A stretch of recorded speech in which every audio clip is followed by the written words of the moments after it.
da carta de Paulo aos Coríntios. Nós vamos ler a partir do verso 26. Primeira carta de Paulo aos Coríntios, a partir do verso 26, até o final do capítulo. Primeira carta de Paulo aos Coríntios, capítulo 1, verso 26 até o final do capítulo. Diz assim as Sagradas Escrituras, irmãos: Irmãos, reparai, pois, na vossa vocação, visto que não foram chamados muitos sábios segundo a carne, nem muitos poderosos, nem muitos de nobre nascimento. Pelo contrário, Deus escolheu as coisas loucas do mundo para envergonhar os sábios, e escolheu as coisas fracas do mundo para envergonhar as fortes. E Deus escolheu as coisas humildes do mundo e as desprezadas e aquelas que não são, para reduzir a nada as que são, a fim de que ninguém se vanglorie na presença de Deus. Mas vós sois dele, em Cristo Jesus, o qual se nos tornou da parte de Deus sabedoria e justiça e santificação e redenção, para que, como está escrito, aquele que se gloria, glorie-se no Senhor. Amém. Vamos mais uma vez à presença de Deus em oração. Senhor nosso, quando abrimos a Tua palavra para ouvirmos a Tua voz, nós clamamos ao Senhor que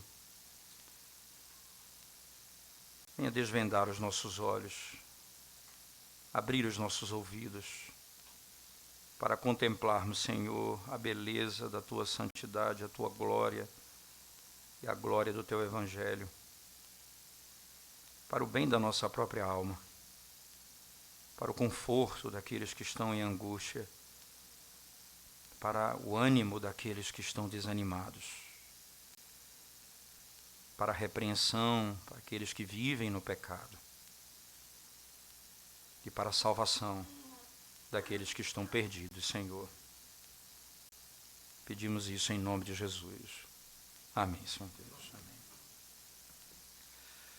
Amém. O propósito de toda a obra de Deus, da criação e da redenção, é a glória de Deus. Esse é o fim de todas as coisas. A pergunta clássica do breve catecismo, que diz qual o fim principal do homem: o fim principal do homem é glorificar Deus e gozá-lo para sempre. Isso não é fruto simplesmente de alguns homens que estavam meditando em alguma coisa e chegaram a essa conclusão. Essa é uma lógica irrefutável das Escrituras. É para a glória de Deus que tu desejas. Deus fez o mundo para a sua glória.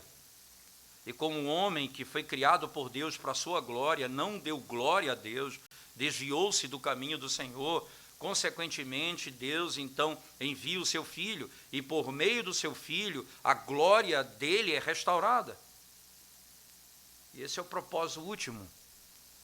É por isso que, em toda a sessão do capítulo 1, quando ele encerra não apenas como o fim do capítulo, mas como o propósito da vida.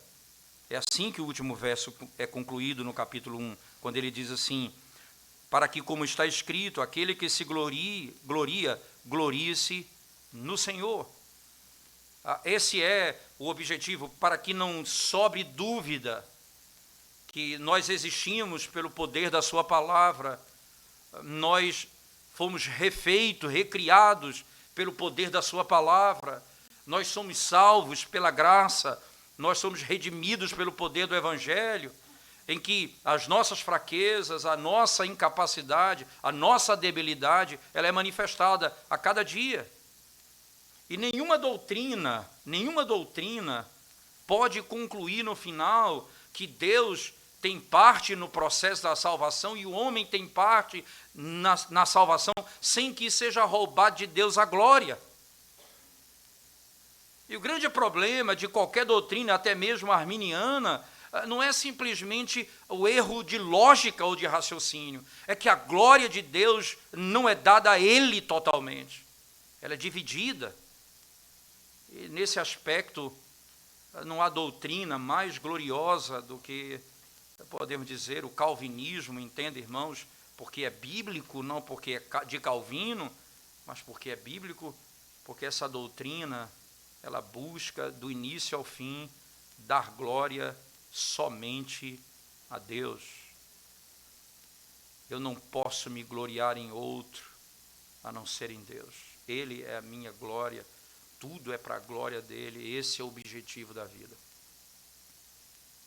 O apóstolo Paulo, ele deixa tão claro isso que no verso 29, ele aponta para esse fato, a fim de que ninguém se vanglorie na presença de Deus. E esse aqui é o ponto. Todo o argumento que nós vamos avaliar em pouco tempo, todo argumento que ele traça chega nesse ponto. A fim de, e essa é uma conclusão tão óbvia na revelação bíblica, mas tão distante do coração humano, a fim de que ninguém se vanglorie na presença de Deus. Ninguém.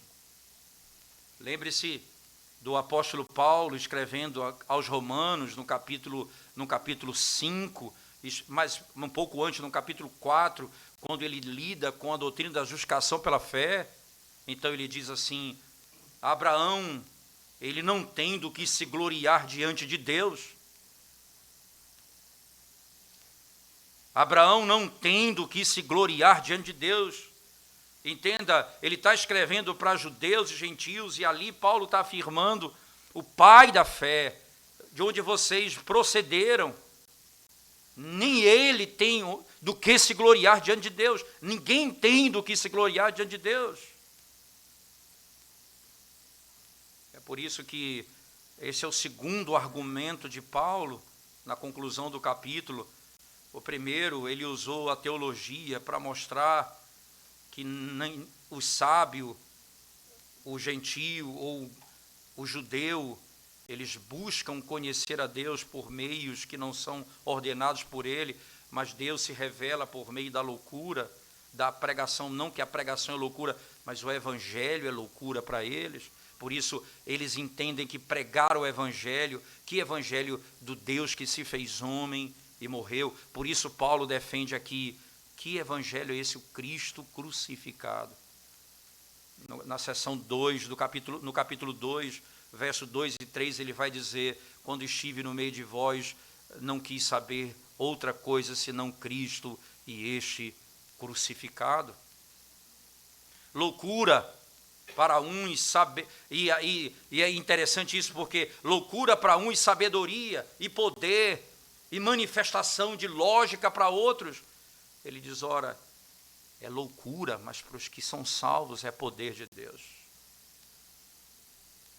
E o que Paulo então nos ensina, e para onde esse capítulo nos leva, essa sessão, é que há um objetivo no seu argumento, provar que toda a glória pertence a Deus na salvação do pecador, e que, do contrário, o homem teria do que se gloriar diante de Deus. Então, o que é que ele ensina aqui? O que é que ele passa no segundo momento a ensinar? A partir do 26, veja, ele continua falando do mesmo ponto, ele não mudou o seu tema, ele agora apenas acrescenta um detalhe no argumento. E que detalhe é esse? O detalhe da percepção, no verso 26. Irmãos, reparai. E é interessante esse ponto, né? Preste bem atenção, olhem para o lado, olhem para frente, olhem para os seus irmãos, reparai nisso. E ele não está conectando esse verso com o verso anterior, não, mas ele está conectando com todo o contexto anterior, porque não é apenas o verso anterior que está sendo trazido para cá, não, mas toda a sessão anterior ele está trazendo nesse verso. O que ele faz aqui é apresentar um novo argumento para mostrar claramente a inutilidade da sabedoria humana no que diz respeito à salvação. o argumento é derivado claramente da experiência religiosa deles. Paulo diz: olhem para quem está ao seu lado. Reparai, pois, na vossa vocação. Olhe para a sua própria vida. Olhe para a sua própria vida. Veja, irmãos, não são todos os sábios aqueles que são chamados. É importante que ele use essa expressão, vocação, visto que não foram chamados, e esse é um termo muito comum nesse capítulo. Paulo utiliza essa expressão chamados, né? Entenda que esse chamado aqui não significa, em hipótese alguma, chamado para algum tipo de vida, um tipo de profissão de vida ou de fé. Não é isso que ele está falando. A palavra vocação ou a palavra chamado, ela frequentemente é usada por Paulo nesse texto. A palavra nunca é usada nesse sentido no Novo Testamento. Ela é usada, irmãos, na realidade, refere-se ao chamado de Deus por sua palavra e Espírito. Muitos são chamados. Essa expressão, ela vem, Paulo utiliza, por exemplo, isso em Romanos. Aqueles a que ele predestinou, a esse chamou. Então, os que foram predestinados são esses que são chamados. Então, uma marca clara da predestinação é que você foi chamado. Ninguém pode dizer, eu sou predestinado, sem ter sido chamado para crer no Senhor e creu no Evangelho. Esse não é um chamado externo, simplesmente. Não é um chamado em que você ouve a pregação do pastor todo domingo. Não é esse chamado, mas é também esse chamado, porque por meio da pregação, o Espírito fala ao coração daqueles que ele chama verdadeiramente. Chamado eficaz, vocação eficaz. Olhe, veja verso 26. Reparai na vossa vocação, visto que não foram chamados muitos sábios. E aí ele diz, como sábios, irmãos, segundo a carne. Porque a sabedoria que ele vai falar é a sabedoria de Deus, que é Cristo Jesus. Porque você pode ser sábio em Cristo, mas aqui ele está falando sabedoria segundo a carne. Com a sabedoria humana. Carne, na Escritura, frequentemente significa natureza humana. Carne significa natureza humana. E nós já vimos que no capítulo 2, ele diz abertamente no verso 9, queria que você fosse comigo lá do capítulo 2, verso 9, ele diz assim, isso é a incapacidade do homem de perceber tais coisas, ele diz, mas como está escrito, nem olhos viram, nem ouvidos ouviram, nem jamais penetrou em coração humano o que Deus tem preparado para aqueles que o amam. Mas veja o verso 14 ainda, ele diz assim, mais claro ainda, ora, o homem natural, isso é, o conceito da carne, o homem natural não aceita as coisas do Espírito de Deus, porque eles são loucura, e não pode entendê-las, porque elas se discernem espiritualmente. E aqui ele lida com duas expressões importantes, ele não aceita, e é importante o conceito de aceitar, não é? Ele não se coaduna, ele não se adequa àquilo, mas ainda ele diz outra coisa, ele diz mais grave, ele não pode. Não é uma questão de poder aqui, a questão ele não pode, a questão não é que ele poderia fazer, aqui ele diz ele não pode entender. Não é simplesmente ele se esforçar um pouco, ele é capaz de fazer. Ele não aceita e não pode. Irmãos, preste atenção na vossa vocação. Perceba como a vossa vocação ocorre. Não são muitos de nobre nascimento. Ele usa essa expressão aqui e diz, ora, mas não são muitos chamados dessa forma. Sábios segundo a carne. Sábios segundo a carne, como diz o texto. Não foram chamados muitos sábios segundo a carne, nem muitos poderosos. Mas então, esse conceito de carne é claro nesse aspecto, mas, por outro lado, não é importante dizer, ele diz, e nem muitos poderosos, É importante lembrar que A palavra aqui usada para poder é aqueles que são grandes, fortes. Vem da raiz, a mesma raiz que fala do Evangelho. É interessante que é a palavra dynamis em grego, que significa poder, são os poderosos. Esses poderosos, eles não têm o poder do Evangelho, só o Evangelho de Deus tem o poder. Então, eles não têm o poder de sair da morte para a vida, eles não têm o poder de compreender as Escrituras, eles não têm o poder de serem salvos por si mesmos. Então, eles precisam do poder de Deus. É por isso que Paulo vai afirmar: porque eu prego a Cristo e esse crucificado, poder de Deus e sabedoria de Deus. Esse é o poder que tira o homem da morte. Não são muitos poderosos. Esses homens têm autoridade e têm poder, mas não são muitos desses. O oposto é dito, irmãos. A classe, ou a distinção que ele faz entre pessoas, no oposto significa que ele seria fraco, sem influência,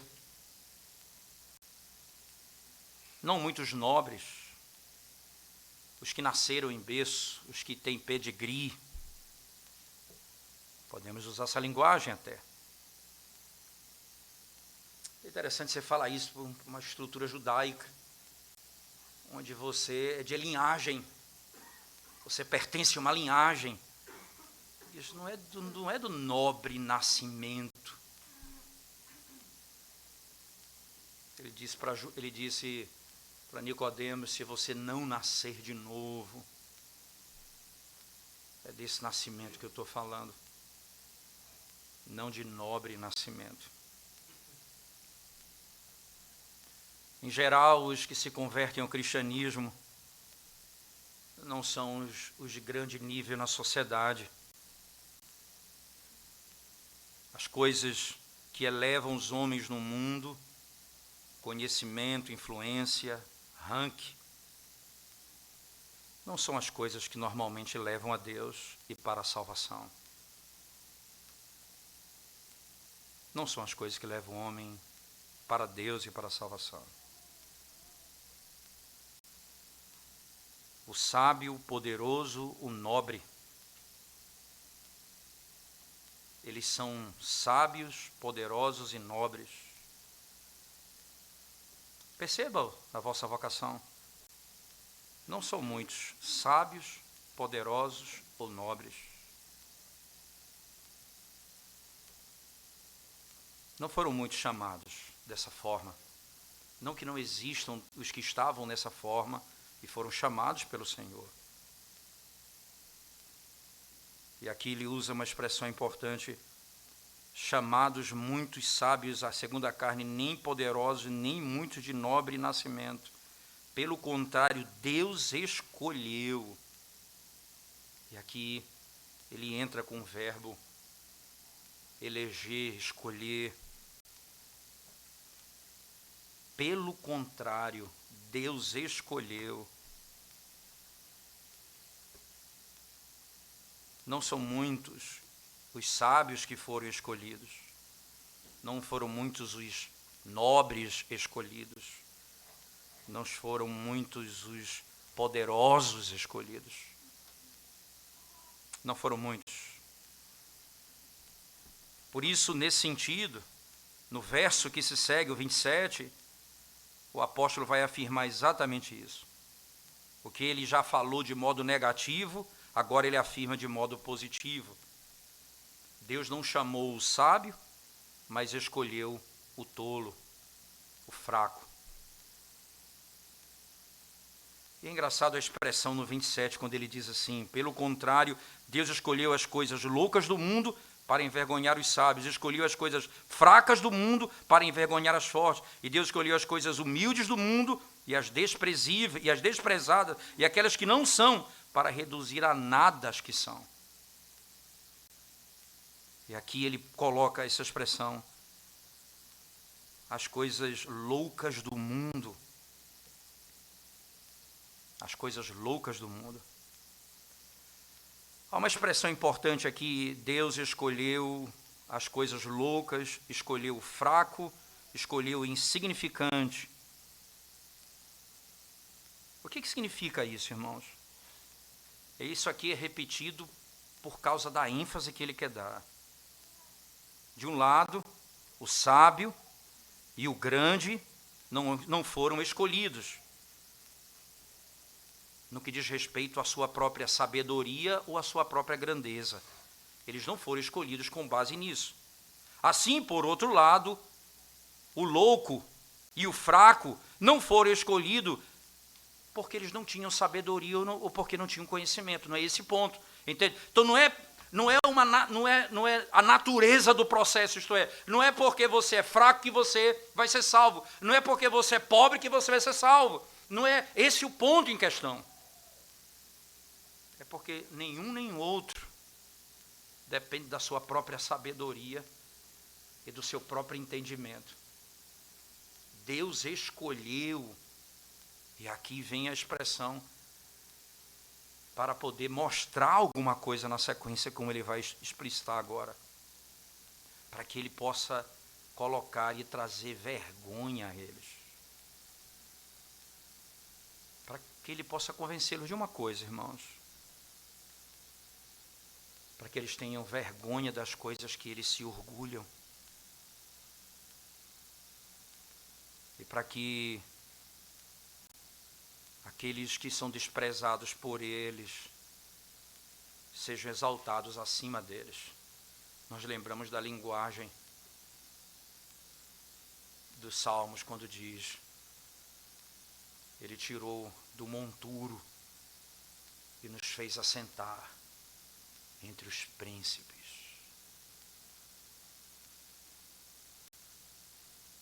Entre os príncipes. Eu lembro-me uma vez, ainda era criança, eu vi esse comentário. Nós vivíamos na cidade de Tucuruí, que é a cidade da hidrelétrica, e nesse tempo a hidrelétrica estava todo vapor na cidade, e então você tinha escolas públicas na cidade e tinha as melhores escolas de toda uma região na minha cidade, por causa da hidrelétrica. Então o pessoal da Eletronorte, os engenheiros, então eles vinham para lá e os melhores professores eram trazidos para lá. Então a minha mãe fez amizade com as donas, com as esposas dos engenheiros, e minha mãe tinha um comércio, ela vendia roupa para essas madames lá. A mãe sabia, conhecia o gosto delas, e ela comprava de acordo com o gosto de cada uma delas. E tinha uma médica, uma senhora que hoje até ele é grão-mestre da maçonaria. O muro da casa dele é o muro da minha casa, mesmo muro. A gente mora de um lado, obviamente, ele de outro. E era interessante isso, que ela queria colocar os filhos também lá nessa escola. E a minha mãe, por causa desse relacionamento que ela tinha com as pessoas, essas portas se abriram para nós. E nós sempre estudamos nessas escolas de melhor qualidade, graças a Deus por isso. Mas uma coisa era interessante, isso ela conta, não a minha mãe, a pessoa, a nossa vizinha. Ela dizia: eu chego lá vestido de branco, sapato alto, poque, ela dizendo, sento, entro na fila, entra a Risa com sandália de dedo, ela se senta lá e o chefe da engenharia, dos engenheiros, chama ela na frente de todo mundo e diz: Dona Risa Brasil, a senhora pode entrar. E ela resolveu tudo e saiu, aí ficou esperando depois a senhora para resolver, já tinha resolvido tudo. Eu me lembro disso porque isso me vem à memória. É como que o Senhor lida com os seus. Nós não temos honra, glória nessa terra. Nós não devemos esperar o poder desse mundo. Mas haverá um dia que o Senhor vindicará o nosso nome. E Ele nos chamará dentre os homens da terra e dirá: esses são os meus, por quem eu dei a vida. E nos chamará pelo nome. E do monturo nós passaremos na frente dos príncipes dessa terra. Nós nos assentaremos com o grande rei de todo o universo. A honra da igreja. Não são muitos assim. Não é por causa da tua pobreza que você vai ser salvo, mas é porque você não tem sabedoria, nem como aquele que acha que tem sabedoria. Deus pega os que são, os que não são, para envergonhar os que acham que são. Os que pensam que têm sabedoria, Ele pega os que não têm sabedoria, os que não dizem e os que entendem que não têm condições, e diz: essa é a sabedoria que redime. Os de nobre nascimento. E o 28 ele diz: e Deus escolheu as coisas humildes do mundo, as desprezadas e aquelas que não são, para reduzir a nada as que são. Esse aqui é o grande clímax. Preste atenção, irmãos. Aqueles que não têm família são aqueles que são opostos de família nobre. Qual é a minha história? Qual é o meu nome? Qual é a minha história? Quem é a minha descendência? Aqueles que são desprezados, homens em condições humildes, e que os homens poderosos olham e desprezam, e até se dirigem a eles dizendo: gente dessa classe. Pessoas que são completamente esquecidas e que não têm existência na visão dos homens dessa terra. Deus não escolheu apenas plebeus, mas dentre os plebeus, aqueles que eram objeto de desprezo, até aqueles que eram abaixo do desprezo, tão insignificante que não poderia ser notado.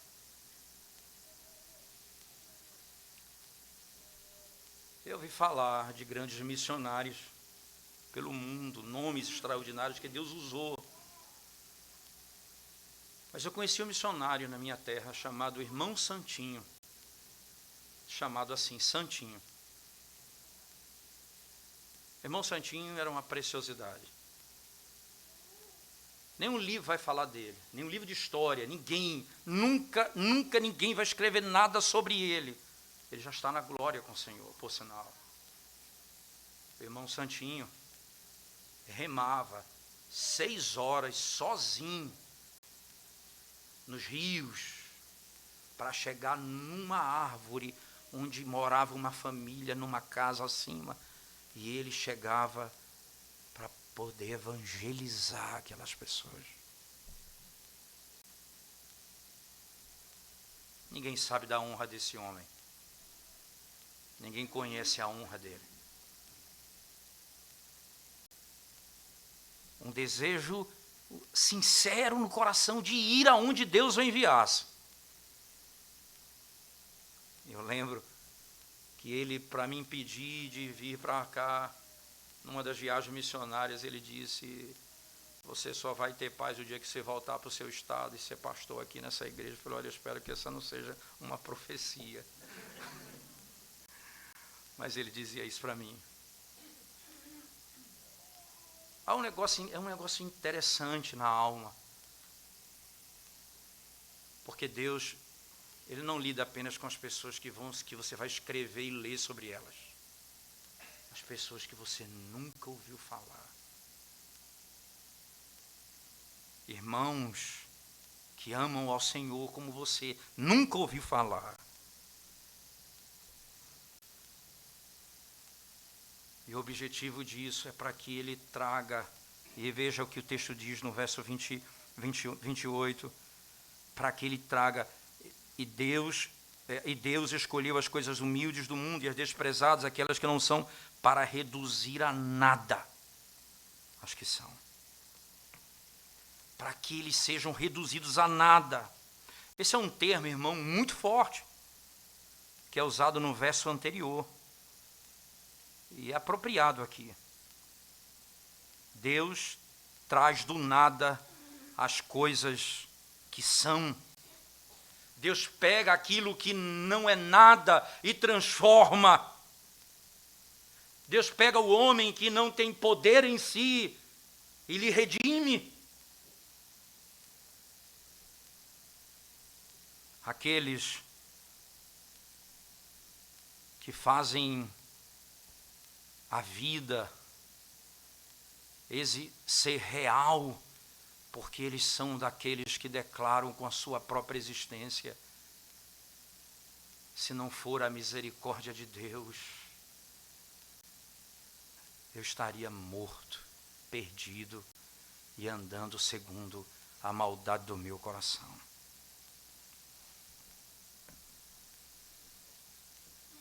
É aparente, segundo a dispensação da graça desse evangelho poderoso, que o conhecimento, o ranking, o poder não atrai o favor de Deus por si só, e que não vai fazer com que ele alcance alguma coisa de preferência da parte de Deus. O que vai acontecer é que ele vai lidar com o humilde e exaltado, e vai fazer do humilde um rei, se assentar nos lugares altos. Humildade, particularmente, não significa, e aí é ponto, não é a tua pobreza que te dá o desenho da tua salvação, mas é você não ter sabedoria, nem poder, nem força, porque o que tem sabedoria, poder e força desse mundo e acha que tem, esses estão perdidos.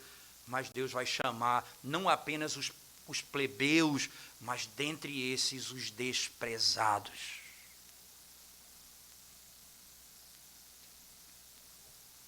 A humildade e o quebrantamento é parte desse processo, porque foi assim com Zaqueu, o homem rico, que se humilhou e disse: tudo que eu tenho eu dou aos pobres, 50% que eu tenho eu dou aos pobres,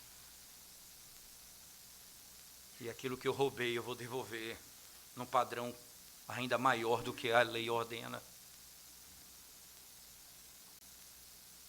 Jesus disse: hoje houve salvação nessa casa.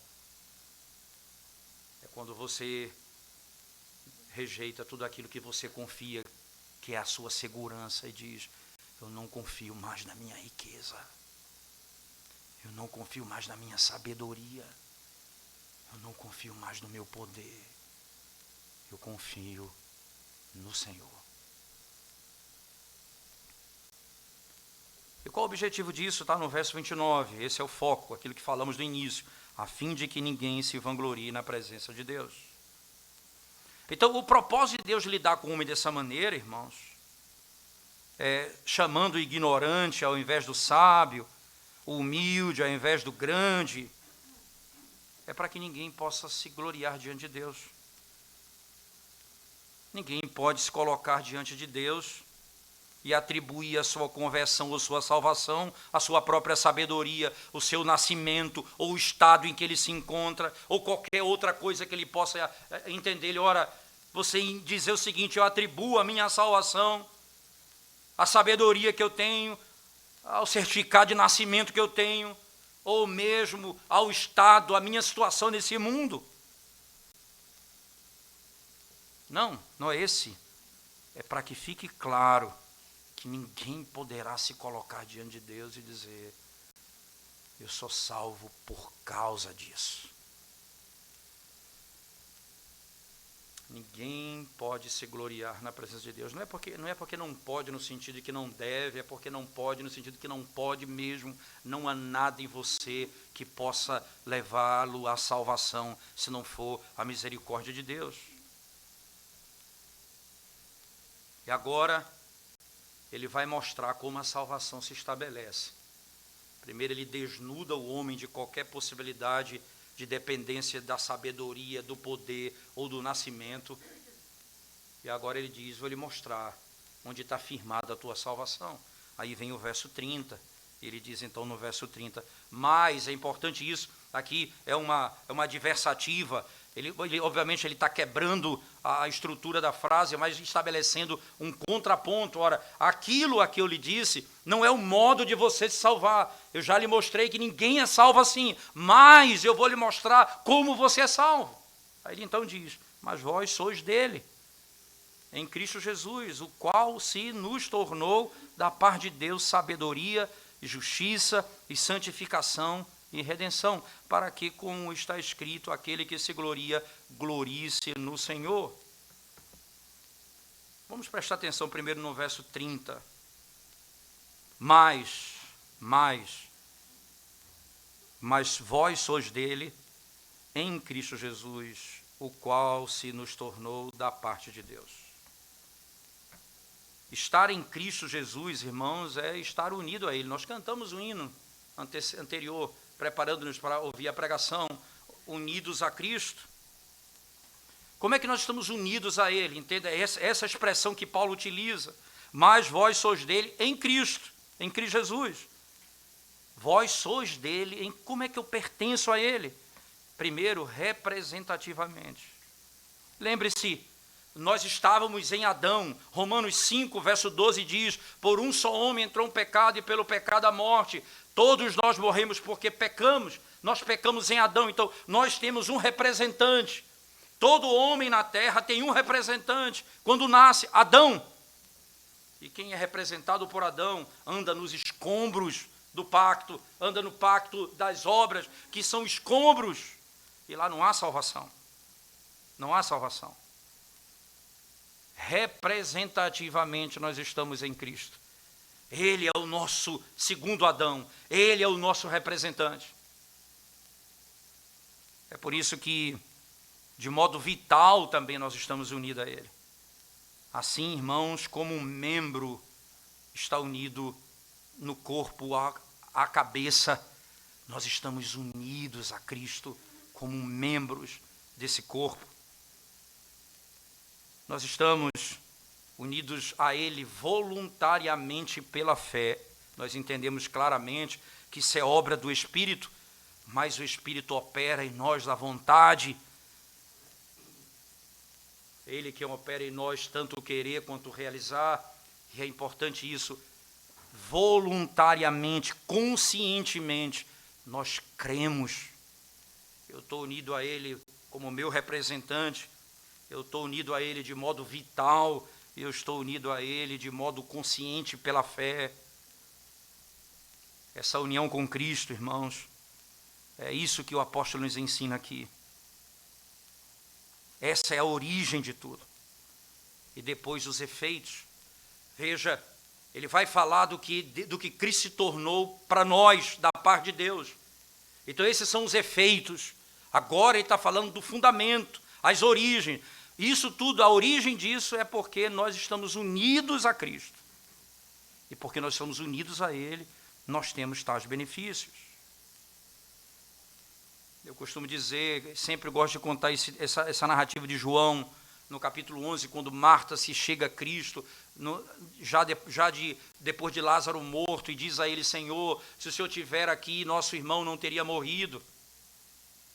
E aí então Jesus diz, ele não vai morrer, ele vai viver. E ela diz, eu sei que ele vai ressuscitar na ressurreição no último dia. Ela expressou sua fé teológica, eu creio na doutrina da ressurreição.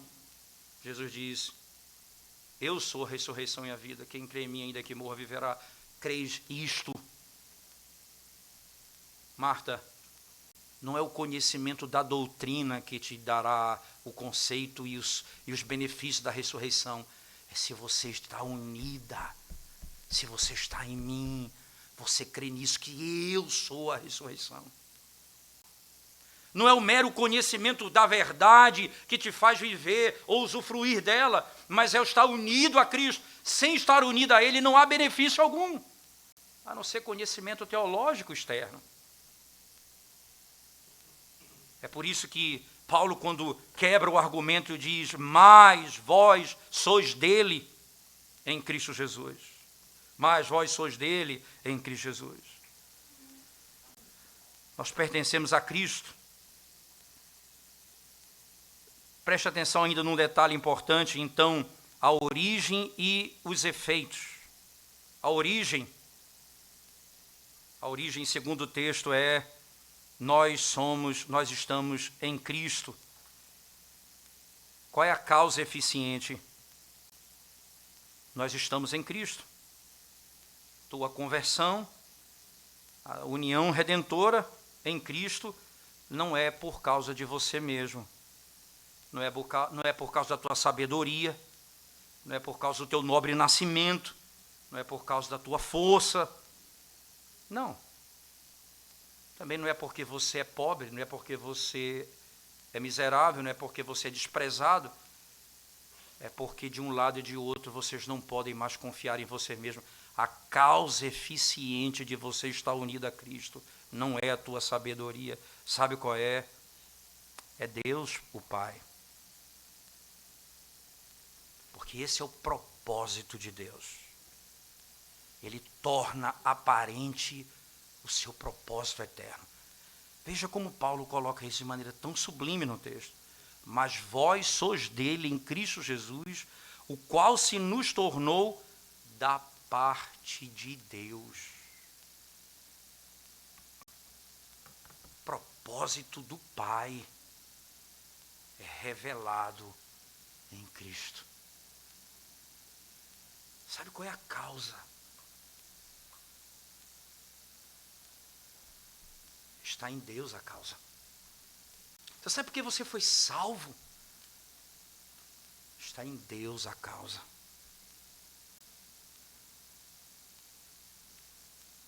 Eu sei que eu sou salvo porque Ele me amou. Mas porque Ele me amou, essa causa está nele. A resposta está nele. Ele escolheu. Ele quis assim. Ele se tornou da parte de Deus para nós.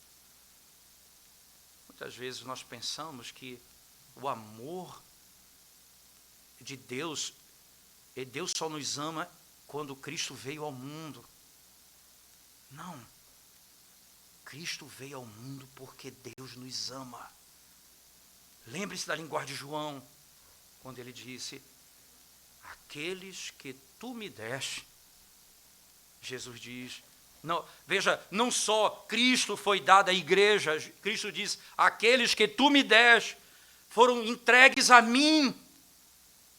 A igreja do Senhor, o povo eleito de Deus, foi entregue na mão daquele que pode fazê-lo. Então, não há sabedoria em você, não há nobre nascimento em você, não há poder em você. O que há é o Deus que determina, por sua misericórdia e graça, salvar o seu povo. E por meio do seu Filho, porque nós estamos nele, em Cristo. Nada pode ser mais claro do que isso. Nada pode ser mais claro do que isso, irmãos. Esse é o ponto de virada na teologia. E por isso também na religião. E aqui é declarado de maneira mais poderosa. É declarado que o propósito de Deus se revela aqui. Ele se tornou da parte de Deus. O Pai, que nos conhecia pelo nome antes da fundação do mundo.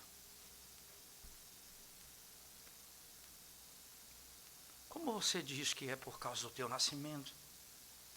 Como você diz porque você simplesmente é pobre, só porque você é desprezado, só isso é suficiente? Nada poderá ser suficiente para você, a não ser Deus em Cristo salvando o pecador.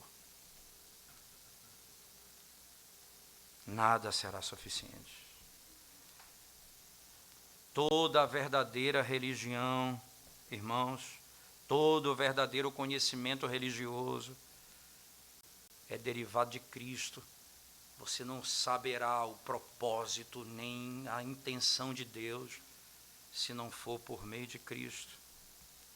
Por isso é loucura você querer tirar Cristo da área do conhecimento, tendo em vista que você só pode conhecer a Deus por meio dele.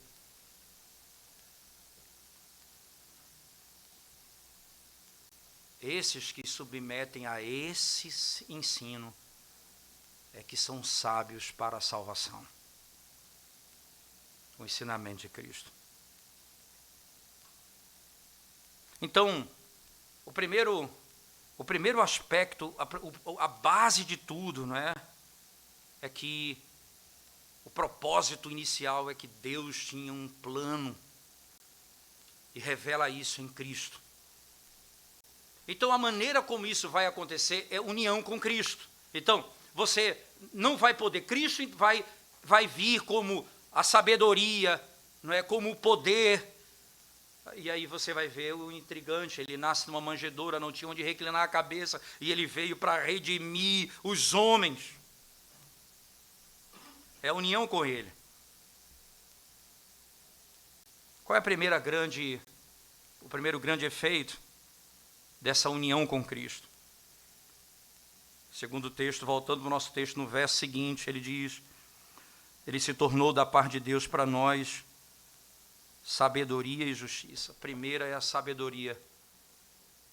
Ele revela literalmente que você não vai encontrar o conhecimento para a redenção se não for em Cristo Jesus. É Ele quem revelará a vontade de Deus. E a sabedoria diz respeito a uma coisa. Há uma questão que você precisa resolver. Então resolva se você for capaz. Como um homem pecador se apresentará diante de um Deus Santíssimo sem ser destruído eternamente por Ele? Responda essa pergunta e você encontrará a saída. A sabedoria do homem vai dizer: é por meio da minha justiça, é por meio da minha bondade, é por meio das minhas obras. A solução está na cruz do Calvário. Ele é a sabedoria de Deus. Só tem uma maneira de eu chegar diante do Deus Santíssimo e não ser condenado: se eu me apresentar em Cristo Jesus, que se tornou da parte de Deus salvação para mim. Sabedoria. Essa é a sabedoria que me faz chegar diante dele. Mas não apenas isso, não apenas a sabedoria, mas agora a justiça. É o que ele coloca na segunda parte. Sabedoria e justiça. O que é exatamente justiça, irmãos? Porque a justiça e santificação é o que está posto aqui. Você pode dizer no versículo comigo agora: ele tornou sabedoria, não é, e justiça e santificação. Você que está unido a Cristo, você tem aspectos diferentes da mesma coisa. Justiça, o que é a justiça? É aquilo que é a satisfação da demanda da lei como regra de justificação. Santificação, o que é? É aquilo que satisfaz a lei como regra de obrigação ou de obediência. Cristo é ambos. Ele é a nossa justiça por causa da sua obediência e morte, e ele plenamente satisfez as demandas da justiça. Assim também nós somos a justiça de Deus nele. Quando nós nos colocamos diante de Deus no dia do julgamento, Cristo é a nossa justiça. Cristo é a nossa justiça e por isso nós seremos salvos. Ele responde por nós. Ele se apresenta a Deus e Ele nos livra segundo os seus méritos infinitos e eternos.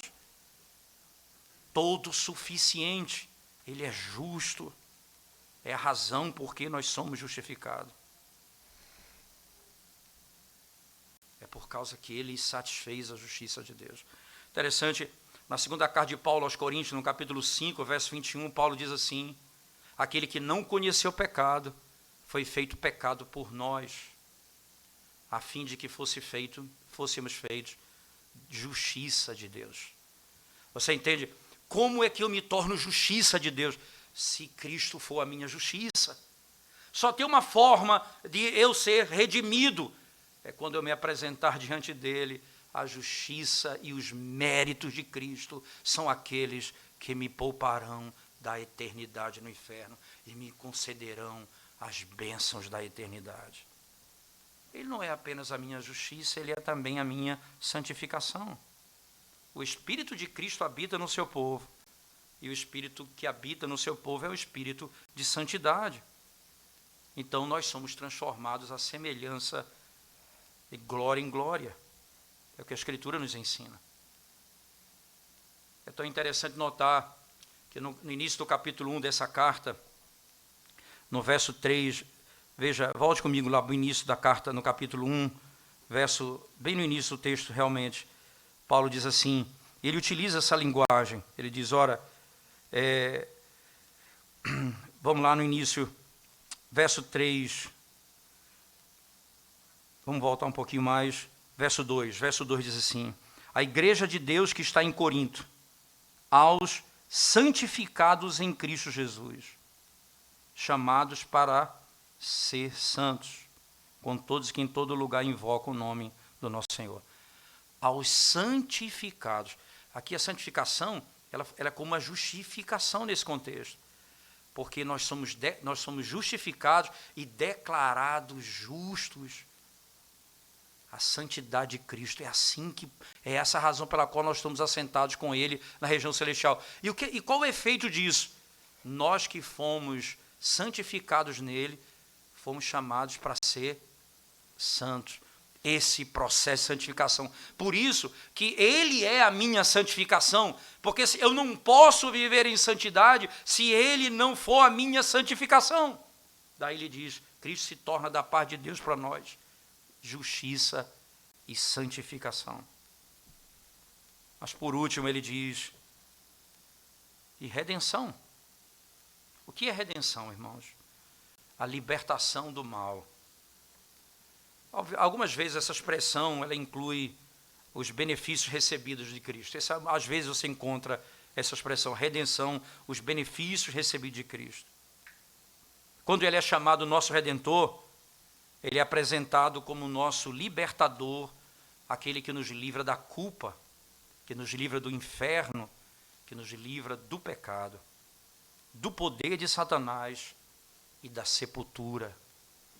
Por isso que às vezes a palavra redenção tem aspecto escatológico, a eterna redenção, a plena redenção.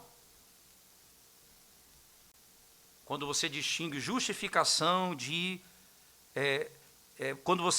Quando redenção é distinta de justificação e santificação, não é? Ela se refere à libertação final do mal, o dia da redenção. Mas quando ela está associada às duas coisas, é aquele que me redime constantemente do pecado, das garras do mundo, da minha própria natureza, é o meu Redentor, mas eu só vou ser redimido por Ele se eu fui redimido definitivamente em Cristo. Não há como você viver se não for em Cristo Jesus. Todos aqueles que estão em Cristo têm sabedoria divina, ou conhecimento redentivo de Deus. Todos aqueles que estão em Cristo. Eles têm a justiça que os assegura da sua justificação. Não há condenação para aqueles que estão em Cristo Jesus. Eles são renovados segundo a imagem de Deus. E no final serão apresentados sem mancha e sem mácula diante da presença de Deus na sua glória.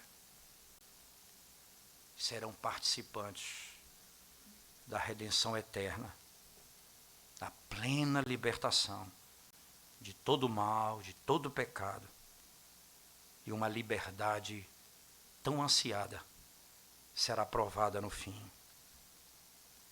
Essas bênçãos eternas, irmãos, elas são obtidas somente por meio de Cristo. Como você quer ser salvo por sua sabedoria? Como você quer ser salvo por seu nobre nascimento? Como você quer ser? Que sabedoria é essa que você tem? Que suplanta a de Cristo? Não há como um homem ser salvo se não for pela sabedoria de Cristo. Não há. Não é a nossa bondade, não é a nossa sabedoria, não é a nossa força, mas a graça de Deus. Um favor imerecido. Então ele cita no final da sessão um texto de Jeremias, no capítulo 9, versos 23 a 24. No final. O objetivo é que ele diz assim, no verso 31, essas são as palavras que encerram a sessão e todo o capítulo 1. Ele diz assim, verso 31. Para que, como está escrito, aquele que se gloria, glorie-se no Senhor. Eu queria que você fizesse um exercício comigo para que você entendesse uma coisa importante nesse final. Porque Paulo vai extrair esse texto de Jeremias. E o que está acontecendo lá em Jeremias? Se você lembrar, no capítulo 10, ele vai mostrar que os ídolos não são nada em relação ao Deus Criador de toda a terra. Deus é o Senhor, é o poderoso, os ídolos não são nada. Mas no capítulo 9, ele fala de uma confiança e que nem os judeus, nem os gentios serão salvos por ela, mas pelo Senhor. Volte comigo lá para Jeremias, capítulo 9, e perceba que Paulo vai usar esse texto exatamente nesse contexto. Jeremias, capítulo 9. Os versos são 23 e 24. Mas a sessão é um pouco maior, nós não vamos nos deter nela toda, mas pegando a partir do verso 23, verso 24. Verso 23 diz: assim diz o Senhor, não se glorie o sábio na sua sabedoria, nem o forte na sua força, nem o rico nas suas riquezas, mas o que se gloriar, glorie-se nisto, em me conhecer e saber que eu sou o Senhor e faço misericórdia, juízo e justiça na terra, porque destas coisas me agrado, diz o Senhor. Eis que vem dias, diz o Senhor, em que castigarei a todos os circuncidados, juntamente com os incircuncisos, ao Egito e a Judá, a Edom e aos filhos de Amon, e a Moabe, e a todos os que cortam os cabelos nas têmporas, isso não se consagram, né? E habitam no deserto, porque todas as nações são incircuncisas, e toda a casa de Israel é incircuncisa de coração. Todos estão perdidos. A glória da salvação pertence a Deus. Não se glorie no seu nome judeu, ele está dizendo. Não porque vocês foram circuncidados. Glorie-se em me conhecer. E vocês não têm como me conhecer se não for em Cristo Jesus. A nossa sabedoria é desmontada aqui, claramente. E é isso que o texto encerra. O desígnio de Deus em fazer sabedoria, justiça, santificação e redenção. O desígnio dele de fazer que isso dependa da união com Cristo é para que você entenda que a união com Cristo, depende não do nosso mérito. Eu não vou ser unido a Cristo pelo meu mérito, mas por causa da vontade do Pai. O desígnio de Deus em fazer isso é para que você saiba que você depende da união com Cristo, mas que a tua união com Cristo não depende do teu próprio mérito, mas da vontade dele. Porque então será assim, para que nós nos gloriemos apenas nele. É só assim que a glória é toda dele. Somente dele. Isso então faz que a minha confiança não esteja em mim. Isso faz com que a minha santificação e o esforço que eu tenho de viver uma vida santa dependa dele também. Isto é, eu corra para ele em busca de socorro. É dele que vem a graça, é dele que vem o poder para que eu viva de modo santo. Para que eu saiba disso. Nada vai ser dito que é nosso, se não for primeiro de Cristo. Nada. Nada poderá ser. Esse é o final de todo o texto. O modo que o Senhor trabalha para salvar aqueles que são seus. Mostra a sua misericórdia para conosco e revela que a glória é só dele. Você tem lutado para agradar a Deus com sua própria força. E você até se acha que pertence ao Senhor por causa que um dia você foi até batizado na infância e você diz, é porque isso me assegura. Não, isso é uma grande bênção. Mas se você confia no aspecto externo apenas, você precisa conhecer a Cristo. Você não pode ser salvo por obra humana. Você é salvo pela graça de Deus. Eu tenho em quem confiar, mas eu sei em quem não confiar. Em mim mesmo. Em mim mesmo. Eu posso confiar nos irmãos, mas uma coisa eu sei. Eu não posso confiar em mim mesmo. Não confiar nos irmãos para a salvação, mas em mim mesmo eu não posso confiar para a salvação em hipótese alguma. No livro que estudamos com jovens nesse sábado, o homem de verdade, mas o texto é chamado Mandato Cultural, Mandato Masculino, melhor dizendo, de Richard Philip, é publicado pela editora Fiel.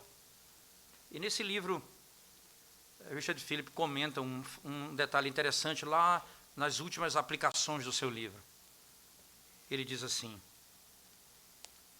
houve um tempo em que eu queria proteger minha família e eu dizia assim. Eu dizia, se eu tiver uma arma na minha casa e entrar um bandido, eu vou dominá-lo, eu vou destruí-lo para livrar minha família. E por muito tempo eu acreditava que o pior inimigo da minha família era o homem que podia entrar nela. Mas depois eu percebi que o pior inimigo da minha família é o homem que está na casa, que sou eu. Deus precisa livrar minha família de mim. Dos meus pecados, da minha soberba, da minha dependência, na minha força, na minha própria sabedoria.